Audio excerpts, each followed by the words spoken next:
الفاتحة إلى حضرة النبي محمد صلى الله عليه وسلم وعلى آله وصحبه وذرياته وأهل بيته الكرام، خصوصا لمؤلف هذه الكتب الشيخ شهاب الدين أحمد بن حجر العسقلاني والشيخ محمد نواوي الجاوي والشيخ جاتي والشيخ مجاهد والشيخ بخاري والشيخ عبد المعين الشيخ معلم شافي هذامي والشيخ عبد الكريم مرزوقي والشيخ أمير الدين وجميع مشايخنا ومعلمينا وأستاذنا ولآبائنا ولأمهاتنا ولفتوح العلم والخير والحكم. الفاتحة.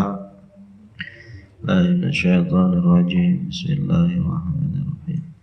الحمد لله رب العالمين الرحمن الرحيم مالك يوم الدين إياك نعبد وإياك صراط الذين.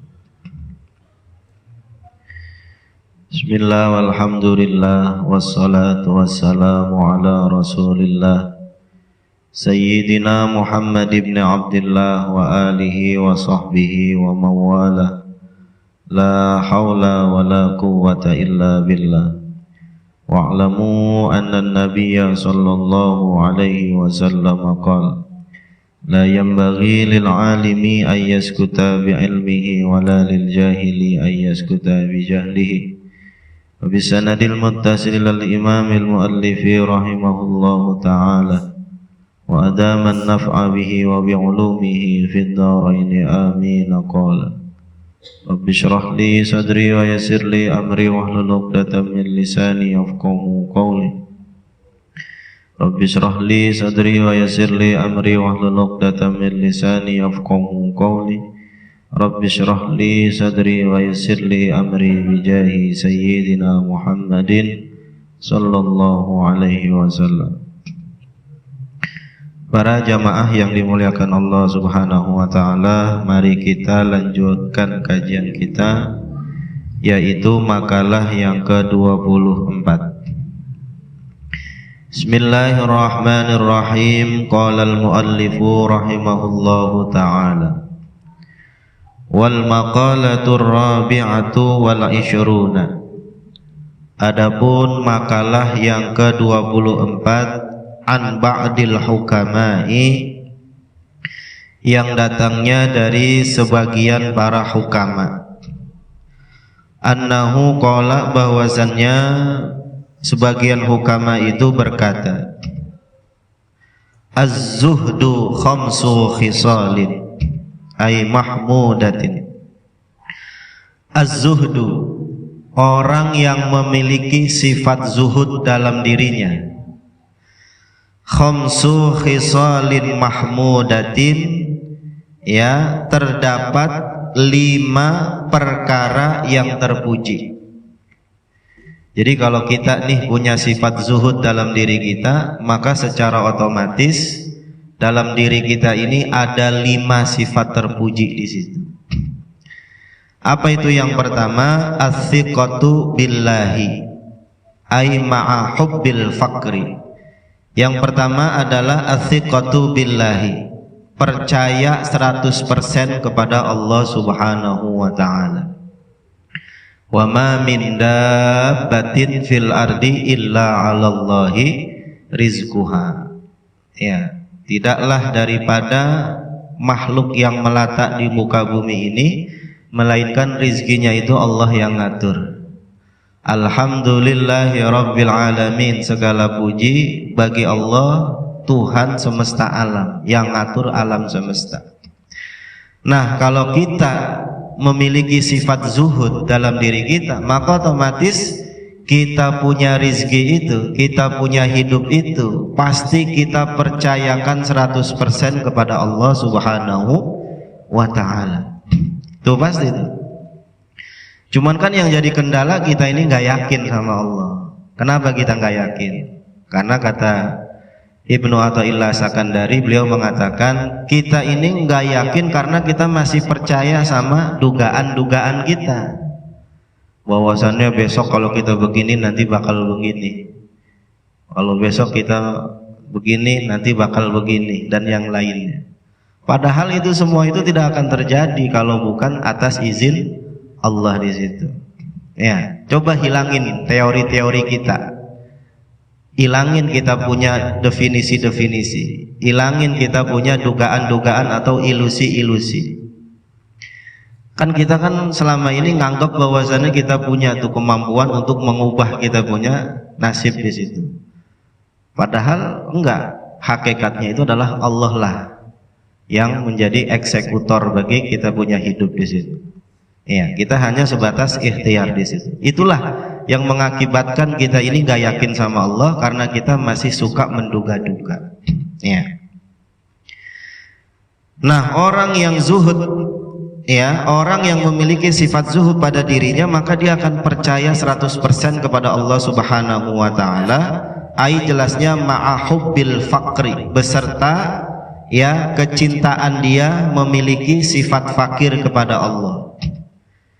Ini bukan berarti dianya miskin, bukan, tapi hatinya itu memiliki sifat merasa betul, merasa butuh kepada Allah Subhanahu wa taala.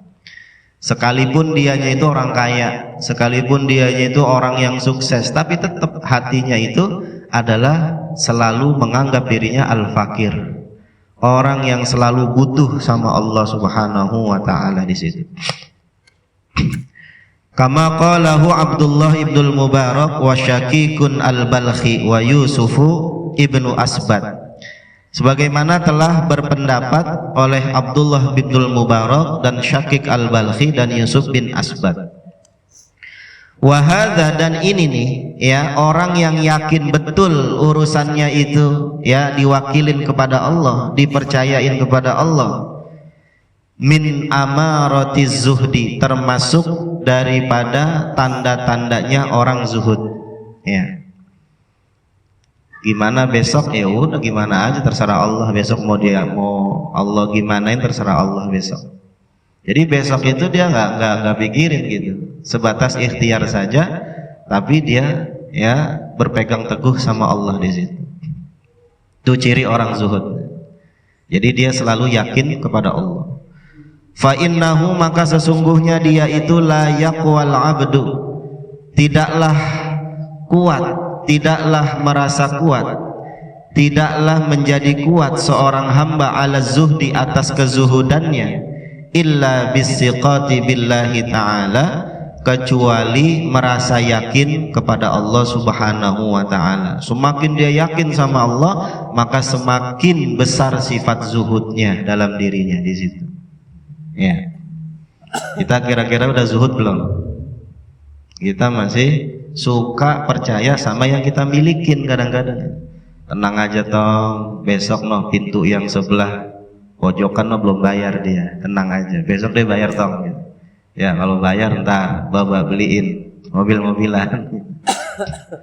Tuh, itu namanya kita juga masih, walaupun kita memiliki apa yang kita milikin gitu. Kalau kita bersandar pada apa yang kita miliki, nah berarti dia nggak percaya sama Allah di situ. Kan bisa aja dia punya kontrakan tuh besok kebakar semuanya di situ. Kan bisa aja tuh dia punya harta itu ketipu dan yang lainnya. Jadi nggak boleh kita berpegang teguh sama apa yang kita miliki di situ. Semakin kita ini percaya sama Allah, maka semakin besar tingkat kezuhudan kita. Ya. Jadi terus, meskipun kita sudah memiliki apa yang kita miliki, tetap aja kita selalu berkeyakinan menggantungkan diri kita ini sama Allah semata di situ. Jangan kepada ya makhluknya. Kemudian yang kedua, wattabarri anil khalqi, dan dia membebaskan dirinya anil khalqi, daripada ketergantungan kepada makhluk. Ya, dia memutuskan dirinya daripada apa-apa yang berkaitan dengan makhluk di situ. Itu ciri orang zuhud. Ya. Diajak kemana aja yang sifatnya bukan mendekatkan diri kepada Allah, dia nggak mau di situ. Enggak. Makanya Nabi bilang, min husnil mar'il muslim tarkuhu mala ya'ni. Termasuk dari sifat baiknya orang Islam itu adalah meninggalkan sesuatu yang nggak ada manfaatnya. Ya. Jadi kalau ajakan-ajakan orang yang nggak ada manfaatnya, dia nggak mau tuh di situ. Wahwa yaitu kama qala Abu Sulaiman Ad-Darani, sebagaimana telah berkata Abu Sulaiman Ad-Darani. Apa kata beliau? Az-zuhdu, zuhud itu tarku ma yusghilu 'anillahi ta'ala. Zuhud itu adalah meninggalkan sesuatu yang menyibukkan dari Allah Ta'ala. Pokoknya apa aja yang nyibukin dirinya dari Allah Ta'ala, maka dia ditinggalin di situ. Udah sering saya ceritakan itu ketika Sayyidina Umar, dia itu ngelongokin, dia punya kebun di situ, kebun kormanya gitu. Dia liatin tuh pas lempengan menjelang waktu asar di situ. Dia liatin kebun kormanya sehingga dia lupa di situ. Pas dia mau pulang, mau sholat, dia lihat jamaah itu udah pada pulang di situ. Ente pada mau kemana? Ya mau pulang gitu. Emang sholatnya udah rapi di situ. Akhirnya dia punya kebun tuh diwakafin tuh. Ya, ini gara-gara dia nih, gara-gara kebun saya nih. Ya, sehingga saya luput daripada saya punya ibadah di situ. Kalau orang-orang soleh begitu tuh. Ketika dia itu luput daripada ibadah, dia itu sedihnya luar biasa. Ketimbang sedihnya dia kehilangan duit 100 juta. Itu orang yang soleh tuh begitu. Ya. Akhirnya diwakafin, dia punya tanah di situ. Ya. Kalau kita kan enggak gitu, kita tengokin gitu. 2 kali sholat dia lewat juga biasa aja. Masih di situ aja ngejonggrok gitu. Itu namanya zuhud tuh. Jadi zuhud itu at-tabarri 'anil khalqi. Dia tinggalkan sesuatu yang menyibukkan dirinya daripada Allah. Maksudnya apa? Sesuatu yang menghalangi dia untuk beribadah sama Allah, sama dia ditinggalin gitu. Pokoknya apa aja yang menghalangi dia untuk beribadah sama Allah, ditinggalin. Ya. Kemudian yang ketiga, wal ikhlasu fil amali. Dia itu tulus dalam beramal. Ikhlas itu maknanya tulus. Ya, tanpa pamrih, tanpa mengharapkan sesuatu pun. Wahwa yaitu kama qala Yahya bin Mu'az, sebagaimana yang dikatakan oleh Yahya bin Mu'az, la yablughu ahadun haqiqataz zuhdi hatta yakuna fihi salasu khisalin. Kata Yahya bin Mu'az, beliau mengatakan la yablughu ahadun, tidak akan pernah sampai seseorang haqiqataz zuhdi, akan hakikat zuhud, hatta yakuna, sehingga ada fihi, pada dirinya itu salasu khisalin, 3 perkara. Kalau orang itu belum ada pada dirinya 3 perkara, maka dia itu belum dikatakan memiliki sifat zuhud secara maksimal. Apa itu 3 perkara? Yang pertama, amalun bila alaqatin, beramal tanpa adanya syarat, tanpa adanya keterikatan. Ibadah aja udah, nggak ngarepin apa-apa. Dia baca Al-Waqiah malam Jumat, baca aja, bukan ngarepin biar rezekinya lancar kayak tisu gitu. Nah itu kalau makomnya udah rada-rada naik itu, ketika ibadah itu seperti wali Allah itu yang perempuan Rabi'ah Al-Adawiyah, itu dia itu kalau ibadah nggak pernah mengharapkan sesuatu pun, nggak surganya, dijauhkan daripada nerakanya, enggak. Semata-mata emang udah Allah itu yang berhak, yang hak untuk disembah di situ. Nah kalau kita masih beribadah masih banyak syaratnya tuh, biar ini, biar itu, baca ini, biar ini gitu. Ya kata guru saya bukannya nggak boleh gitu. Cuman emang ente ibadah kagak mau naik kelas begitu mulu ya orientasinya tuh makhluk mulu. Dari satu makhluk ke makhluk yang lainnya. Kenapa enggak ke Allah langsung di situ niatnya? Surga makhluk bukan? Makhluk. Neraka makhluk. Hidup enak makhluk di situ. Ya. Jadi pengarang ini mengajak kita untuk menaikkan kita punya level dalam beribadah tuh, tujuan atau orientasinya itu ditaikin di situ. Biar nanti kita di akhirat itu mempunyai level yang tinggi pula daripada kelas kita punya tempat di surga di situ. Ya. Kemudian yang kedua, wa qaulun bila tama'in, dan ucapan yang tanpa mengharapkan sesuatu. Bisa nggak kita itu ngomong itu tanpa adanya motif gitu? Nggak ada apa namanya itu, yang nggak ada embel-embel gitu. Kan kadang-kadang kalau kita ngomong itu ada kepengenannya di situ tuh. Ya, ada sesuatu yang kita pengenin di situ. Nah, bisa nggak kita ini ngomong itu tanpa adanya sebuah harapan? Ya.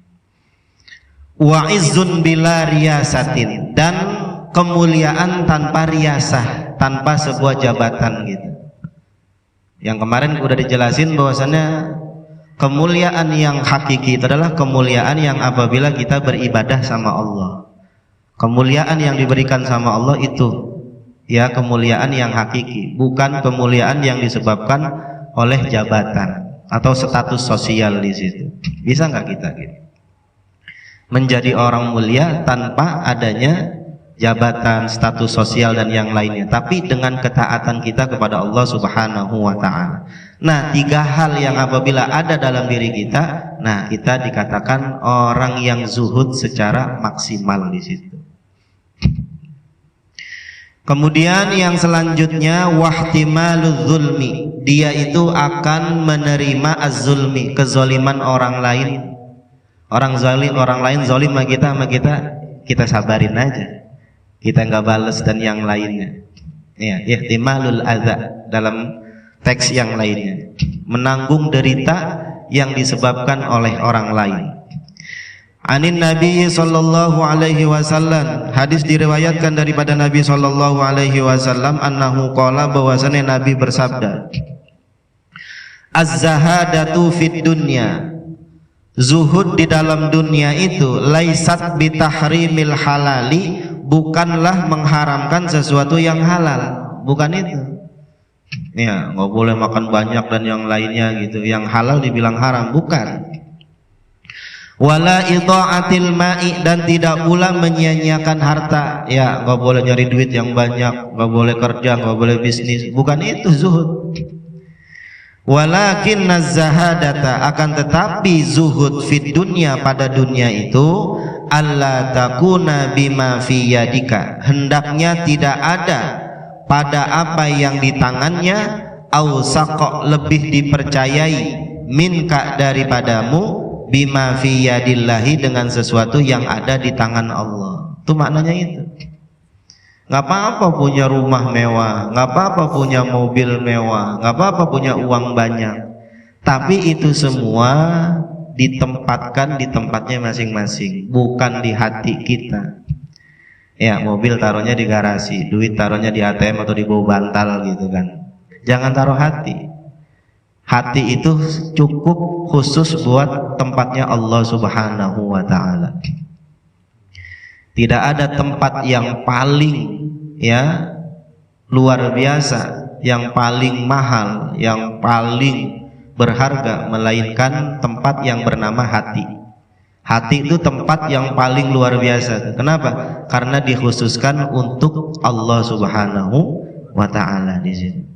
Ya. Itu maknanya yang dibilang zuhud itu adalah itu.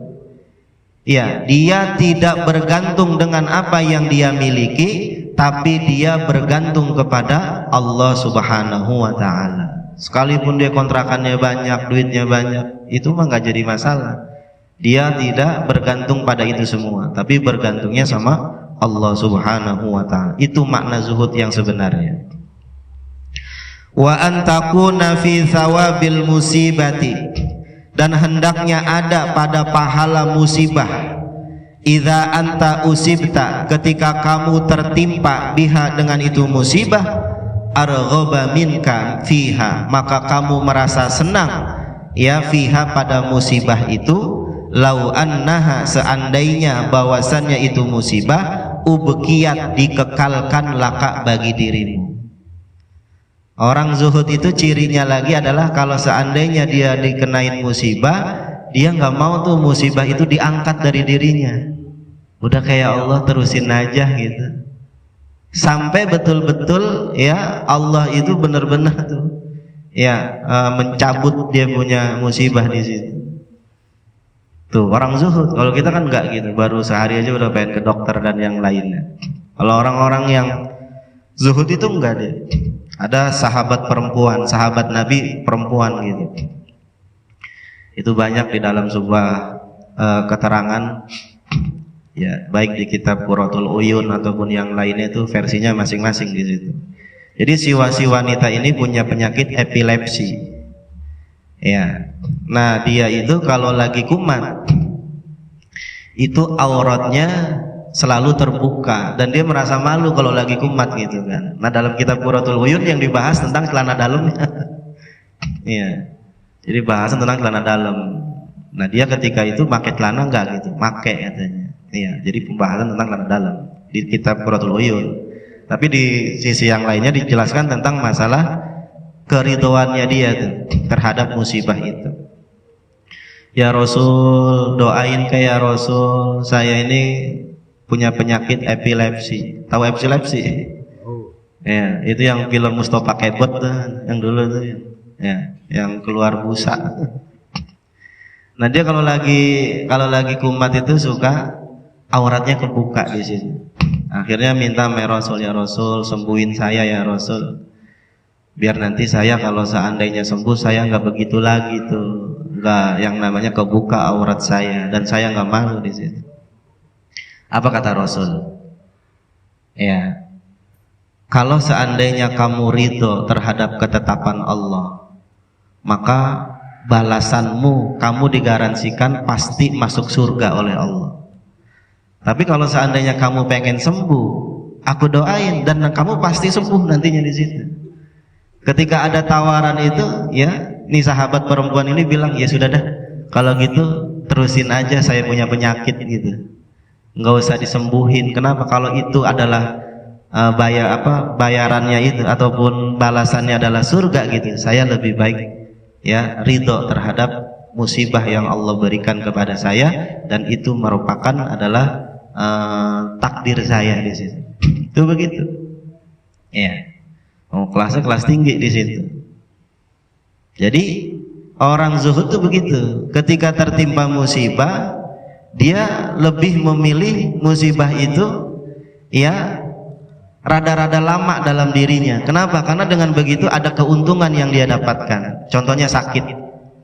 Itu sakit, kalau kita sakit itu 100% Allah itu menjamin kita ini dihapus segala dosa-dosa kita. Yang mana kalau kita doa belum tentu sama Allah diampunin kita punya dosa. Bisa jadi kita masih suka makanan yang haram, bisa jadi kita masih suka ya ngomongin orang. Tapi kalau kita dikasih sakit 100% sama Allah itu diampunin di situ. Ya. Nah, makanya kalau ketika kita diomongin orang, dizolimin orang, biarin aja. Kenapa? Karena ada kebaikan di situ, kita dapat pahala dari dia. Yang terpenting kita diuji kesabaran kita di situ. Bukannya kita melalui status dan yang lainnya di situ. Sebenarnya itu sebuah hadiah di situ. Apalagi kita punya bini gitu. Bini galak gitu kan. Wah, kita diomelin mulu gitu. Kalau kita sabar, dapat pahala gratis di situ. Ya, kagak mesti kita beliin emas di situ.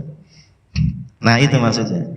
Jadi orang zuhud itu ya dari pahala musibah yang musibah itu Allah kasih kepada dia, itu dia tuh merasa bahwasannya menganggap jangan sampai ya Allah diambil itu pahalanya. Maksudnya jangan sampai berhenti gitu. Terusin aja nggak apa-apa di situ. Ya. Makanya orang-orang soleh begitu. Ya. Kita punya guru kadang-kadang suka cerita gitu kan. Ada habaib gitu, ketemu dengan ya kawannya gitu, berpelukan. Dia meminta doa. Doain aneh ya, biar aneh musuh aneh makin banyak, cobaan aneh biar banyak di situ. Kenapa? Itu tadi karena harapan ya pahala yang luar biasa daripada ketika kita ridho terhadap musibah, ridho terhadap ketentuan Allah Subhanahu wa ta'ala. Rawahu Tirmidzi, hadis ini diriwayatkan oleh Imam At-Tirmidzi wa Ibnu Majah an Abi Dzarrin. Kemudian selanjutnya yang keempat, yang terakhir, yang kelima. Wal qanaatu bima fil yadi, dan dia merasa cukup terhadap apa yang ada di tangannya. Tuh ciri juga orang yang zuhud. Orang zuhud itu kalau kita bisa pengen tahu cirinya, yang terakhir itu adalah dia merasa cukup apa yang dia punya. Apa yang dia punya itulah ya yang dia syukurin di situ. Wa huwa kama qala Al-Junaidi, sebagaimana berpendapat Imam Al-Junaidi, az-zuhdu, zuhud itu adalah khulwul qalbi amma khalat minhul yadu, mengosongkan hati amma khalat minhul yadu, daripada apa yang ada pada tangannya. Itu zuhud. Jadi apa yang dia miliki itu ya dikosongin di hatinya di situ. Wa qala Sufyan Ats-Tsauri, dan berkata Imam Sufyan Ats-Tsauri, az-zuhdu fid dunya, zuhud di dunia itu qasrul amali, memendekkan angan-angan, memendekkan cita-cita, keinginannya itu dipendekin. Yang nggak mau dia itu hidup ini dalam sebuah angan-angan. Laisa biaklil ghalidhi, bukanlah zuhud itu dengan memakan makanan yang keras-keras, ya yang jelek-jelek, maksudnya makanan yang keras-keras. Wala bilubsil abai, dan tidak pula dengan memakai pakaian yang compang-camping, pakaian yang jelek. Bukan itu zuhud itu. Tapi zuhud itu adalah qasrul amal, menyedikitkan ataupun memendekkan dia punya angan-angan. Wahada, dan ini nih, memendekkan angan-angan, min amarati zuhdi, termasuk daripada tanda-tanda orang yang zuhud. Wal asbabil ba'ithati alaihi, dan penyebab-penyebab yang membangkitkan dia. Fazahidu, maka orang yang zuhud itu la yafrahu, dia tidak bangga, dia tidak sombong, dia tidak tidak ria, dia tidak pamer, ya, bimaujudin minad dunya, dengan yang ada daripada dunia. Yang dia milikin tuh dia apa saja yang dia milikin daripada harta, itu tidak membuat dia bangga, tidak membuat dia sombong, tidak membuat dia itu pamer. Wala yata'assafu, dan dia tidak bersedih hati, dan dia tidak pusing ala mafkudin minha, atas sesuatu yang tidak ada minha daripada dunia. Yang dia punya dia kagak sombongin, yang kagak ada dia kagak sedihin, enggak dia pusingin. Itu ciri orang yang zuhud di situ. Ya. Kan kita kalau ya nggak punya apa-apa, tiba-tiba punya sesuatu, semuanya jadi banyak di situ. Timbul kan sifat sombong kita tuh. Ya kan, apa aja mau dibayarin sama dia di situ. Jadi kalau orang zuhud itu begitu, sekalipun hartanya banyak, sekalipun dia punya jabatan tinggi, gitu, dia nggak sombong di sini. Ya, itu cirinya. Dan apa yang dia tidak milikin, artinya dia bukan pejabat, dia bukan orang kaya, jadi nggak sedih, biasa aja. Nah, itu ciri orang yang zuhud. Satu lagi, wal maqalatul khamisatu wal isyruna. Adapun makalah yang ke-25, an ba'dil ubbadi, dari sebagian ahli ibadah. Kalau ubad itu jamak daripada abidun. Kalau ibad itu jamak daripada abdun. Abdun jamaknya ibad. Kalau ubad itu bentuk jamak dari abidun, abidani, ubadun, ahli ibadah. Annahu qala, bahwasannya beliau berkata, bahwasannya sebagian ya ahli ibadah itu berkata, fil qala, dia berkata fil munajati fil laili, dalam munajatnya yang dilakukan di malam hari. Orang ahli ibadah tuh dia cirinya itu setiap malam itu selalu ibadah, dia selalu tahajud. Dan dia selalu memikirkan umat di situ, dia doain tuh. Ya, dia punya jamaah, dia punya keluarga, dia punya negara dan yang lain. Apa munajatnya? Ilahi, wahai Tuhanku, tulul amali, panjangnya angan-anganku, gharrani, telah menipu aku. Ay khada'ani, telah menipu aku. Jadi dia ngadu sama Allah, ya Allah, ini saya punya angan-angan ya Allah, selalu memperdaya saya, selalu menipu saya ya Allah. Wa qad dzammallahu, dan sungguh Allah telah mencaci al-amala, akan angan-angan. Biqaulihi ta'ala, dengan firman-Nya, dzarhum, tinggalkan oleh kalian, ya'kulu, senantiasa memakan, wa yatamatta'u, dan senantiasa bersenang-senang. Ini yang nggak boleh itu apa? Senantiasa. Kalau sesekali boleh nggak? Boleh. Ya.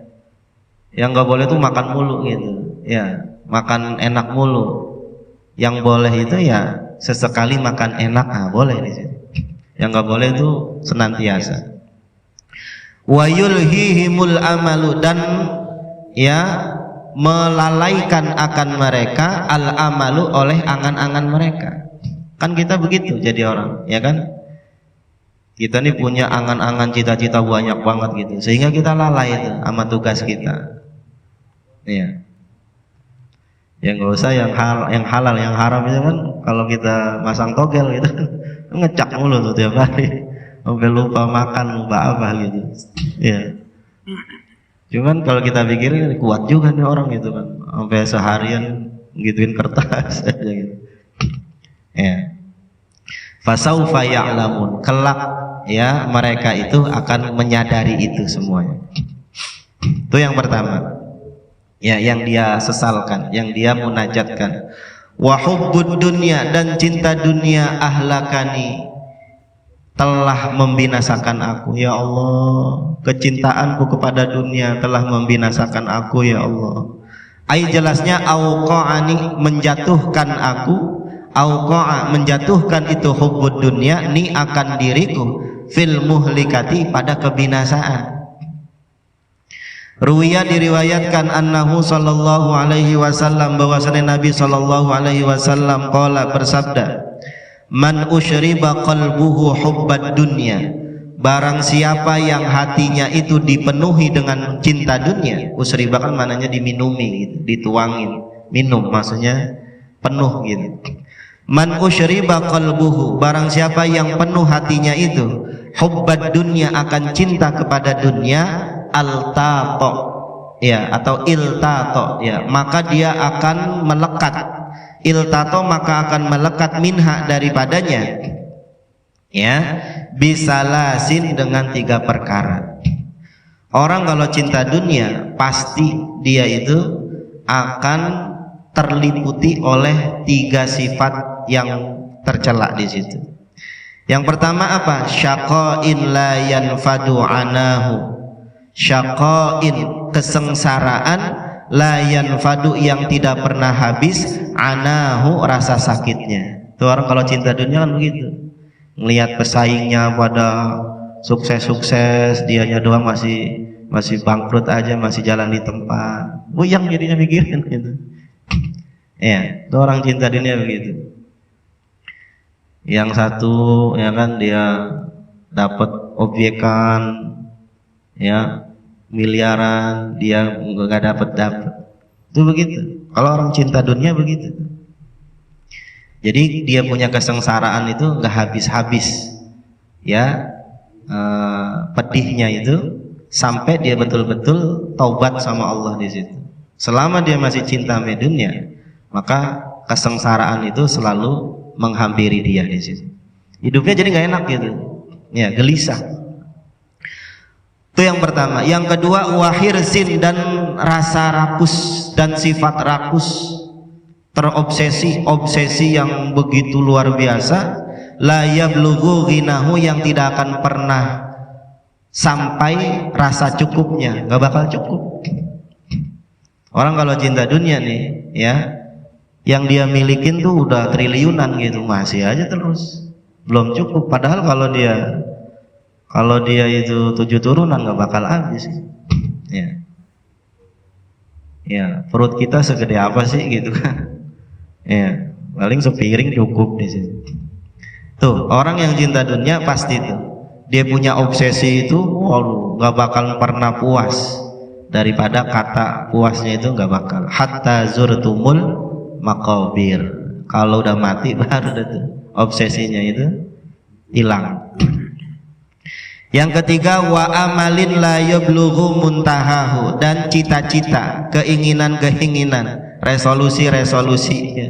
La yablughu, yang tidak akan pernah sampai, muntahahu ya, finishnya nggak bakal pernah finish ya. Terpengen buka ini, buka cabang ini, cabang ini, cabang ini, kayak hidupnya 100 tahun gitu ya. Itu orang yang cinta dunia maka akan diuji oleh Allah dengan 3 tadi itu ya. Kemudian selanjutnya, wasyaitanu adallani, ya Allah, syaitan itu selalu menyesatkan saya ya Allah. Wasyaitanu, dan syaitan, adallani, yang senantiasa menyesatkan aku. Ayat jelasnya auqa'ani, yang telah menjatuhkan aku, itu setan, fi tariqin mu'awwajin, pada jalan yang bengkok gitu, jalan yang tidak lurus. Kan setan begitu, ngajakinnya kita nggak mau, jangan ibadah, ngajakin kita itu nggak mau ibadah. Selanjutnya, wan nafsul ammaratu bisu'i, ya Allah, dan nafsu yang senantiasa mengajak, memerintahkan, bisu'i, dengan melakukan keburukan-keburukan. Ya Allah, nafsu saya nih ya Allah selalu aja mengajak saya ini untuk melakukan keburukan, selalu saja mengajak kepada sesuatu kemaksiatan ya Allah. Diajak sembahyang malas banget ya Allah, diajak sedekah dia ogah banget ya Allah. Tuh begitu dia munajat. Allati ta'muru, yang mengajak itu nafsu, bil ladzati, dengan sesuatu yang lezat-lezat. Pengen yang enak-enak mulu, makannya enak-enak mulu, tidurnya juga enak-enak mulu, agak mau tuh ya, subuh bangun gak mau. Wasyahawatil hasiyati, dan syahwat-syahwat yang hina, selalu menuruti syahwat yang hina. Watajdzabul qalba, dan mengajak akan hati itu ila ma'wa syururi, kepada tempat-tempat yang buruk di situ. Waman ba'il akhlaqiz zamimati, dan kepada sumber-sumber akhlak yang tercela di situ. Anil haqqi, daripada kebenaran, ai at-tariqil haqqi, daripada jalan yang benar. Diajak ibadah selalu berat ya Allah. Mana'atni, yang dia itu senantiasa menghalangi aku, nafsu itu selalu menghalangi aku untuk beribadah. Qala Ali ibn Abi Thalib, telah berkata Sayyidina Ali Abi Thalib radhiyallahu anhu, apa kata beliau? Akhafu alaikum, yang aku khawatirkan, alaikum, atas kalian, isnaini, 2 perkara. Apa itu? Ittiba'al hawa, selalu mengikuti hawa nafsu. Itu yang paling susah tuh untuk diperangin. Kalau perang lawan musuh mah enak gitu kan, mati udah gitu. Kalau hawa nafsu kan susah gitu. Nih, dia mati kalau kita mati. Makanya jihad yang paling luar biasa itu melawan hawa nafsu. Watulal amali, dan panjangnya angan-angan. Ya, itu 2 hal yang ditakuti oleh Sayyidina Ali. Fa inna tiba'al hawa, maka sesungguhnya mengikuti hawa nafsu, yasuddu anil haqqi, menghalangi daripada kebenaran. Kan nafsu gitu. Nafsu itu kan diciptakan sama Allah, emang ogah ibadah di situ. Ya, nah makanya jangan kita ikutin mulu.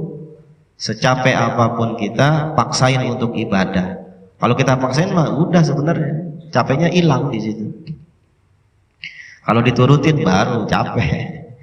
Watulal amali, sedangkan panjang angan-angan itu yunsil akhirata, melupakan akan negeri akhirat.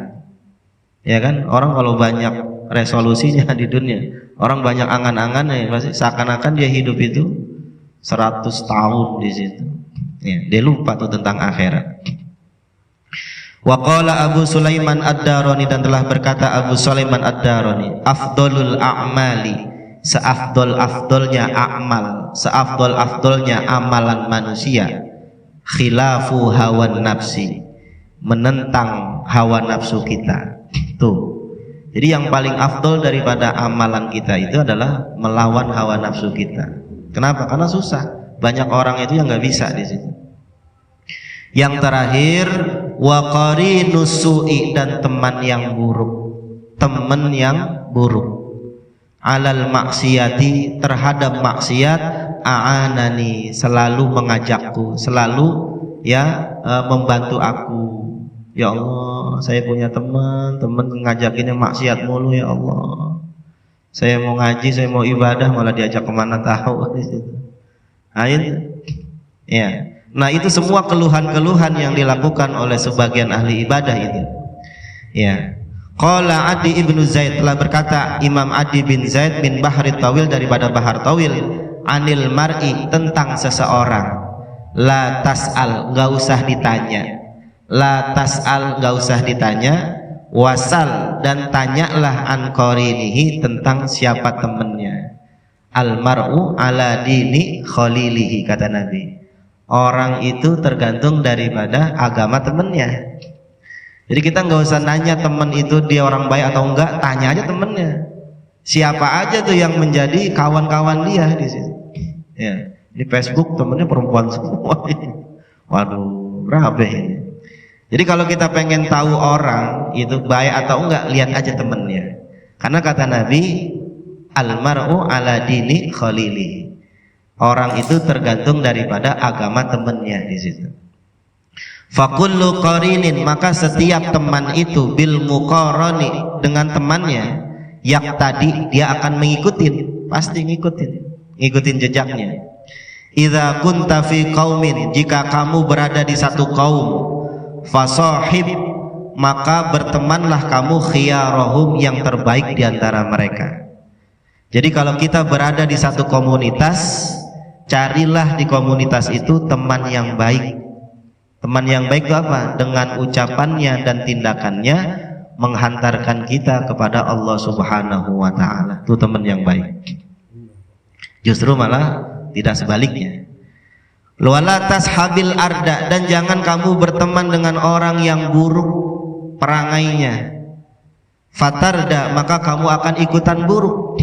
Ma'ar rodi'i, bersama kelakuan-kelakuan buruk yang dilakukan oleh teman yang buruk itu di situ.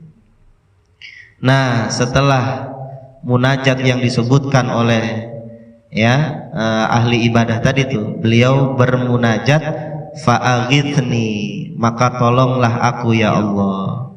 Fa'aghithni, maka tolonglah aku ya Allah. Ya ghiyasal mustaghisin, wahai zat yang menolong orang-orang yang meminta pertolongan. Ya ghiyasal mustaghisin, makanya dirubah tuh, jangan yang di hizib tuh, jangan ya ghiyasal mustaghisin, yang benar ya ghiyasal mustaghisin aghithna. Jadi ya ghiyasal itu juga dari kita punya guru juga disuruh benerin gitu. Jadi ya ghiyasal, jangan ya ghiyasal.